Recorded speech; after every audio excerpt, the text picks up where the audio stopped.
ఇవాళ చూస్తే చంద్రబాబు నాయుడు గారి పరిస్థితిని ఒకసారి ఇవాళ గమనిస్తే మెగా డిఎస్సి పేరుతో, ఫస్ట్ ఆఫ్ ఆల్ ఇది మెగా అనే దానికి కూడా అర్హత లేదు. మెగా డిఎస్సి పేరుతో 16,000 ఉద్యోగాల భర్తీ ప్రక్రియను చూస్తే, అది వేరే విషయం. ఇందులో 6,100 మా హయాంలోనే మేము నోటిఫికేషన్ ఇచ్చిందే ఆయన రద్దు చేసి దాన్ని క్యాన్సిల్ చేసి 6,100 కూడా దీంట్లో యాడ్ చేసుకుని మొత్తంగా 16,000 నోటిఫికేషన్ ఇచ్చినాడు అనేది పక్కన పెడితే, అయినా ఇది మెగా అనే జాబితాలోకి ఎక్కడ రాదు. కానీ ఆ మెగా డిఎస్సి పేరుతో ఈయన నిర్వహించిన ఈ 16,000 ఉద్యోగాల భర్తీ ప్రక్రియ చూస్తే ఎంతమంది ఆవేదనతో ఉన్నారు ఈ రాష్ట్రంలో అన్నది కంటికి కనిపిస్తూ ఉంది. వీళ్ళు చేసిన గోల్మాల్ వ్యవహారాలతో, వీళ్ళు చేసిన స్కాముల నిర్వాకం వల్ల ఎంతమంది కన్నీళ్లు పెడతా ఉన్నారు ఈరోజు రాష్ట్రంలో కనిపిస్తూ ఉంది. నిజంగా ఎంతమంది రోధిస్తూ ఉన్నారు అన్నది కూడా కనిపిస్తూ ఉంది. గవర్నమెంట్ అంటే ఒక భరోసా, అలాంటి భరోసా ఈరోజు పోయిన పరిస్థితుల్లో ఈరోజు ఈ రాష్ట్రంలో ఈరోజు మన పిల్లలు, జెన్జీ పిల్లలు ఇవాళ కొట్టుమిట్టాడుతూ ఉన్నారు.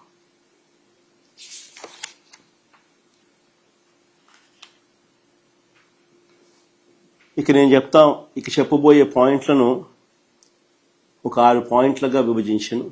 ఎవరికైనా కూడా 6 పాయింట్లు చూస్తే ప్రతి పాయింట్లోనూ స్కామ్ ఎలా జరిగింది, ఏ స్థాయిలో జరిగింది అన్నది కూడా అందరికీ కూడా అర్థమయ్యే విధంగా చెప్పబోతా ఉన్నా. డిఎస్సి మొదటిది. డిఎస్సి మాత్రమే కాదు, ఏ పరీక్ష, ఏ పేపర్ తయారీ ప్రశ్నలైనా కూడా, డిఎస్సి కాదు, ఎనీ పరీక్ష, ఏ పరీక్ష అయినా, ఏ పేపర్ తయారీ అయినా కూడా ప్రశ్నలు అప్లోడ్ చేయడం, డిజిటల్ నిర్వహణ,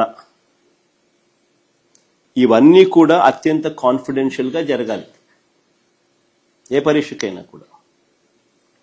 కానీ ఈ ప్రభుత్వంలో ఈ రహస్య ప్రక్రియ కాస్త ఏమైంది ఒకసారి గమనించండి.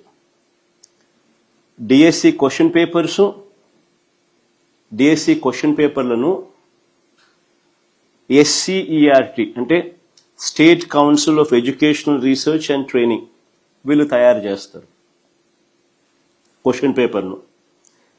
పరీక్ష నిర్వహణ అంటే పరీక్ష నిర్వహణ బాధ్యతలు డిఎస్సి కన్వీనర్ చూస్తారు. మామూలుగా 2 డిపార్ట్మెంట్స్, ఒకటి ప్రిపరేషను, ఒకటి నిర్వహణ. కానీ చంద్రబాబు గారి ప్రభుత్వంలో డిఎస్సి కన్వీనర్ను పక్కన పెట్టేసినారు. పక్కన పెట్టి క్వశ్చన్ పేపర్ తయారీ ప్లస్ పరీక్షల నిర్వహణ, ఈ 2 బాధ్యతలను కూడా ఒకరికే, ఎస్సీఈఆర్టీ డైరెక్టర్కి అప్పగించారు.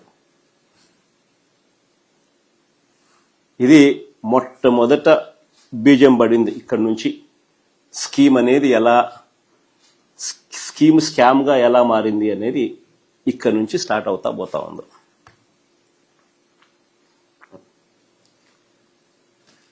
డిఎస్సి పరీక్షల్లోనే పారదర్శకతను దెబ్బతీసినారు. అక్రమాలను ఉద్దేశపూర్వకంగానే ఇక్కడి నుంచి ఆద్యం పోశారు.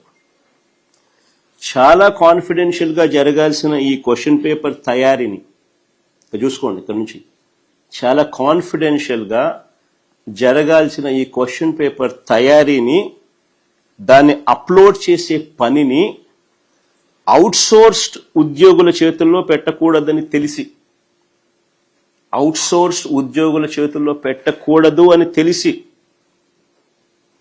తెలిసి అవసరమైతే నేరం ఈజీగా వారిపై వేయొచ్చు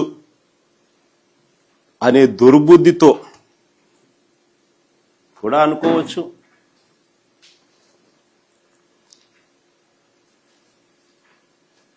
ఏకంగా ఈ ప్రక్రియను అవుట్సోర్స్ కాంట్రాక్ట్ ఎంప్లాయీస్తో చేయించారు.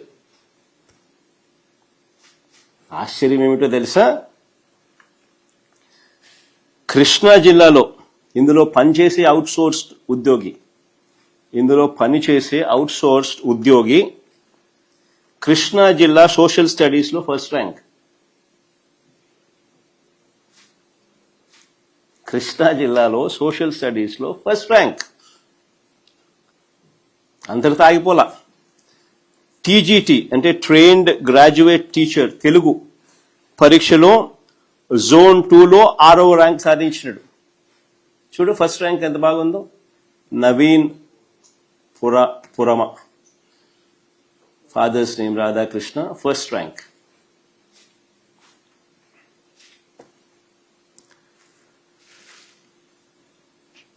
ఫస్ట్ ర్యాంక్ రావడమే కాకుండా TGT trained graduate teacher Telugu పరీక్షలో కూడా జోన్ 2లో 6వ ర్యాంక్ కూడా సాధించాడు. ఒకే వ్యక్తి పరీక్ష నిర్వహణ వ్యవస్థలో ఉండడం,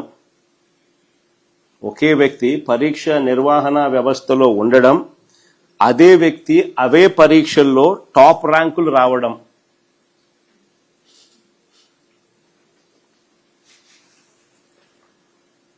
నిజంగా ఇది అతిపెద్ద స్కామ్ కు సాక్ష్యం కాదా అని అడుగుతా ఉన్నా.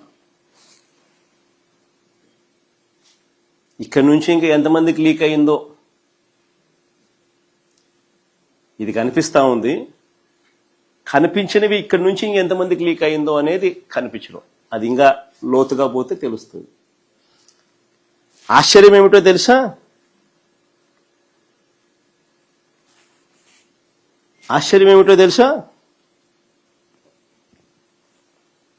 ఒకే వ్యక్తి పరీక్ష నిర్వహణ వ్యవస్థలో ఉండడం, అదే వ్యక్తికి అవే పరీక్షల్లో టాప్ ర్యాంకులు రావడం, ఇది ఒక పెద్ద స్కామ్ కు ప్రత్యక్ష సాక్ష్యంగా అవునా కాదా అన్నది ఒకవైపున ప్రశ్నిస్తూ, సిబిఐ ఎంక్వైరీ జరగాలి అని చెప్పి మరోవైపున అడుగుతూ, ఈ క్యాండిడేట్ నిజంగా మెరిట్ తో ర్యాంకు సాధించాడు అని మీరు భావించి ఉంటే, ఇంకా ఆశ్చర్యం ఏమిటో తెలుసా, ఇక్కడ చూడండి ఇంట్రెస్టింగ్ గా ఉంది కథ. ఇదే క్యాండిడేట్ ఇంత మంచి ర్యాంక్ వచ్చింది కదా, మరి క్యాండిడేట్కు ఉద్యోగం రావాలి కదా. ఇదే క్యాండిడేట్కు నిజంగా మెరిట్తో ర్యాంక్ సాధించాడని మీరు భావించి ఉంటే ఈ మనిషికి ఉద్యోగం ఎందుకు ఇవ్వలేదు? ఇది ఇంకొక మిస్టరీ. అంటే తప్పు జరిగిందని అనిపిస్తా ఉంది కదా, అతడి ఐడి కనిపించకుండా చేశారు,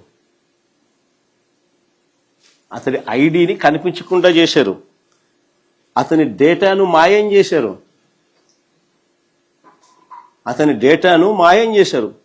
సెకండ్ మెరిట్ లిస్ట్ కూడా ఒకసారి చూపించుమా. మెరిట్ లిస్ట్ లో మార్పులు ఆయన పేరు లేదు.